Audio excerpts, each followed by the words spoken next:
I imagine another nasty surprise might be if you haven't updated your will. Maybe there's a former spouse, estranged Yes. lover. I don't know. Yes. Yes. That could get messy. The worst one is their healthcare power of attorney is their former spouse. I'm like, really? What kind of decisions do you think they're going Don't to think they'll make? hesitate to pull the plug. Let's see. Can we pull it now? Yeah.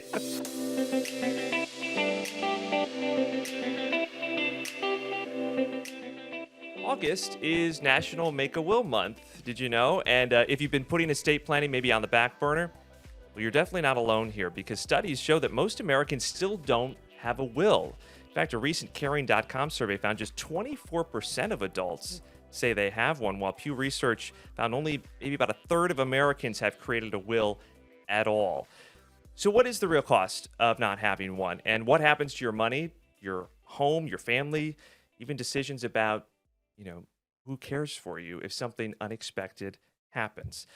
I'm your host, Josh Sidorowicz. This is the In Your Corner podcast from CBS News Philadelphia. And today we are talking about why a will isn't just for the wealthy, the mistakes that can create costly headaches for your loved ones after your death, and simple steps that you can take right now to protect your family and your finances. And here to help us, back again, certified financial planner, founder of Forge Wealth Management in Malvern, and author of Superwoman Wealth, Regina McCann Hess. Thanks for coming back. Thanks for having me. We got a permanent seat for you here. We always appreciate it. Yay. So this feels like kind of a morbid downer of a topic, but it's an important one.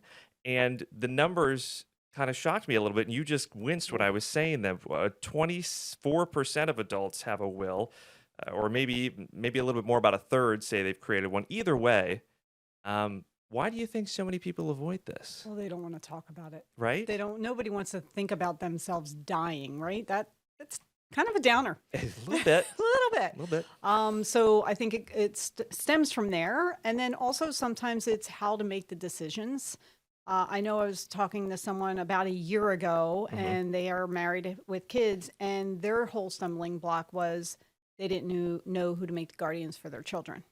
Oh. And my response to them was, okay, well, it doesn't have to be perfect. You can always go change it. But if you don't create a will and assign a guardian, the court, who knows nothing about you, is going to assign one or agree that this person who is applying to be your guardian is the right person. Better to make it maybe an imperfect decision than none at all and let someone, an institution, decide. Right. Total stranger. What do you find are some of the biggest misconceptions that people have? Is it that they think that like it's written in stone, that they can't go back and change it? Yeah, that and one, they think maybe wills cost a lot of money to do, and they can. They can range from very inexpensive and even probably free online somewhere, but there's a cost to that too. Sure, always. All the way up to a very expensive estate planning attorney with tax experience and things like that. So depending on what your needs are, you can do the sliding scale of, all right, do I need the super duper attorney with tax law experience for my nest egg? Or is my nest egg more reasonable size where I can go to somebody who's affordable, but yet obviously knows what they're doing and stick with that? I think that's an important point too, because it feels like there's also a misconception that a lot of people think, well, wills are only for the rich. No. And that's not true. No, because you want to assign, like, who do you want to receive your lively possessions, whatever they are, right? Again, it goes down to who do you want your beneficiaries to be, and how do you want that money distributed? And then the other thing, the side part about the will is when you're doing a will, you're also doing other important documents like your power of attorney for your health care, your power of attorney for your financial, or they call it durable power of attorney. So you are more likely to need your power of attorney to kick in than die, right? On a day-to-day basis, yes, I see what right? you're saying. Yep. Obviously, we're all going to die. But at some point in your life, you might be incapacitated. You could have a car accident and be, unresponsive or in a coma or something like that for like a month. Who's going to pay your bills for you? More importantly, who's making your healthcare decisions? Yeah. Those are really, really important. So let's talk about, well, we're all going to die at least. So let's focus on that. But what actually happens when someone dies and they don't have a will? Oh, that is a mess because then your family has to go to court and get a sign and petition the court that John is going to be your executor, and John has to petition the court and prove to the court why he should be the executor. Then you have an assigned beneficiary. So usually what happens there is it goes by state law. And state law will, if you're not married, your parents and your siblings. If you are married, it's probably your spouse and your kids. I don't know for sure, but that sounds about reasonable, right? Yeah. But again, it's going to cost a lot of money, and it's also going to be very time consuming because you got to go back and forth to court. And a regular person's like, I don't know how to do this. How do we do this? No, most people probably wouldn't know how to navigate that. It's complex. It's Yeah. cumbersome. There's a lot of red tape. And you mentioned too. So, and then after you lose your loved one, so then you're facing these delays. Family members are facing delays. I imagine too. Legal fees could wind up eating into a lot of the estate as Yeah. well, right? Yeah, I would think it's more expensive to not have a will than to have a will because you're kind of doing it where you're backed into a corner and you got to come out and you got to fight everybody to get what you probably think Hmm. the person who died wanted, but you're not exactly sure. To that point, family disputes that Oh, yes. becomes a lot more common, Yes, right? absolutely. Have you seen some of these financial headaches in your own practice too?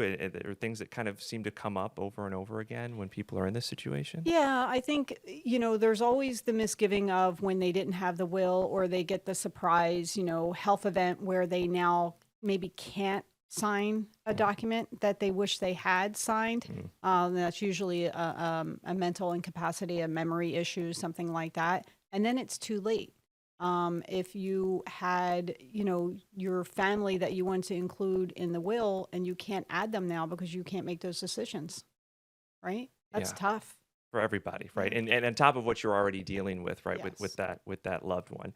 What is your response to someone who says, "I don't have enough money. I don't need a will"? Well, would you want a stranger deciding who your money does go to, right? And do you want your family to have to go to court and fight with the court to see who should make those decisions and how they should be made? Maybe you don't have a lot of money, but do you want somebody else making decisions for you? If you're a control freak like me, the answer is no. I want to make those decisions. I want to have a will and I want to decide who gets what. I would imagine most people want to keep those You would think. decisions up to them, Yeah, right? but there's plenty of like famous people who died That's without a will. that's very true, and that always blows my mind when you hear Right? that. Wasn't the Aretha Franklin estate? I believe Wasn't that so. one of them too? Prince, another Prince, one. yeah. I mean, you think Big who estates. was advising them or not? Apparently, not advising Or them. they didn't want to deal with it. They didn't want to have that conversation because they didn't want to think about that. But then it messes up the family dynamics after because now they're all fighting like, oh, it's mine, it's mine. I mean, I don't know if they're fighting, but in general. So if I'm thinking about, when do I start to tackle one of those? No one wants to think about it. Would you say, are there certain life events that maybe should trigger you start to do estate planning? Yeah. Marriage, Okay. birth, a death. Those big life transitions. Whenever there's a new marriage, there's a baby being born, and sadly, if a partner dies, then you want to update your wills. We've kind of talked a little bit about it already, more than just a will, some of these other documents and other things. What is the difference between a will and a living will? Living will is going to be okay. If I get into that car accident and I'm in the hospital, I want this done, this done, this done. If I am not expected to survive, I do not want to be kept on any life sustaining equipment like a breathing machine just to let me lay in bed, that kind of thing. So it's directing what you want happen to your body, or like I want to gift my body to science, or I want my organs used, something like that. So those are the living wills, are more about your health, health care, and what you want to happen with your body. Okay, and the rest is talking about kind of your assets and what happens Yeah. after death. Yeah, the power of attorneys, like the durable power of attorney, or sometimes we'll call it the financial power of attorney, those are while you're alive. Like, so if you're incapacitated, I can step in and pay your bills, make investment changes for you, do all the things that need to be done so that you're not, when you come out of the hospital, whatever it is, you're not sitting there with a mound of bills or mail to go through if you still get mail. Mostly junk at this point. Yeah, Yeah. right. So that helps everything keep moving. Are there certain estate planning documents that are often overlooked? I think a lot of people don't think about the power of attorneys. That The would be a big healthcare one? power of Okay. attorney and the financial power of attorney, I think are the things that when they think, oh, I don't need a will, I think they overlook the fact that they're more likely to need those power of attorneys than anything on a normal basis. Not to keep throwing these rapid fire questions at you, but this was another one that I saw and I thought, ooh, can outdated beneficiary designations override a will? Yes and no. So this actually is a great question. So if in my will, I say John is my beneficiary for my IRA, Yeah. but on my IRA documents, I put Jane. All right. So Yes. Jane is my beneficiary according to my IRA document. Well, guess who gets the money? Is it what's on the IRA document? Yes, It it's is. Jane because it's considered contract law. So no matter what Oh. you put in your will, it doesn't matter if your IRA says Jane gets that money. Jane gets that money, Ooh, like completely. really? So you Yes. got to make sure that everything matches. Yes, and that's what, a lot of times when I'm talking to my clients about getting their wills updated and their power of attorneys, I'm always requesting them to bring those documents to me because we want to make sure they match up.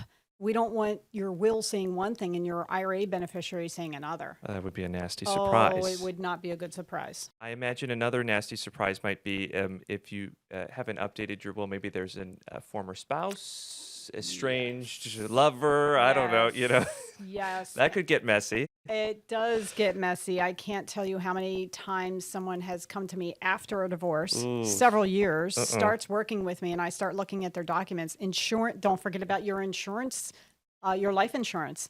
They still have the yes. former spouse as their beneficiary. They still have the IRA as the former spouse. And the worst one is their healthcare power of attorney is their former spouse. I'm like, really? What kind of decisions do you think they're going Don't to think make? they'll hesitate to pull the plug. Let's see. Can we pull it now? Yeah. So yeah, those are really, really serious things that we get on top of very, very quickly. So on the In Your Corner podcast, we love actionable items. What can you do? What is the easiest first step you think someone should take, especially if they have done absolutely nothing in this regard? I think determining who, if you're going to bequest your money, who is that going to be? Who are your beneficiaries going to be? Who would you want to make medical decisions for you if you can't make them? And who would be the person who would take care of your money? They don't have to be the same people, and sometimes they shouldn't, right? Is that an executor? Yeah, well, then that's power of attorney. The That would be the power- executor okay. is going to run everything after you die. Okay. The power of attorneys, when you pass away, the power of attorneys are useless. They're only up until the minute you die. Okay. While you're alive, the power of attorney. And again, the executor could be completely different than those power of attorneys. But once you do pass away, the executor steps in and then they take care of everything, assuming you have one, assuming you have a will. But you'd want to have an executive, right? Yeah. In your will, you're writing who your executor is, and you're also saying my backup executor is, Jane, and that way, in case something happens to John, Jane can step in and take care of it for you. And you should have a conversation with them about it. Give them a heads ahead up. of time. By the way, surprise. yeah, you don't want people being caught off guard Yeah. like they did. Really? Oh, Yeah. thanks. It's a lot of work. I imagine. It is very time consuming. So you have to make sure, one, the person is willing to do it and they're able to do it, right? Because sometimes you may think, oh, this is my favorite child or favorite uncle or whatever Sure. it is. But they may not be good with that kind of Some stuff. people are not good with management and Yeah. making decisions and Yeah. all that. And this is an important point here too, because I think a lot of people think, oh, until I'm old, you make the will.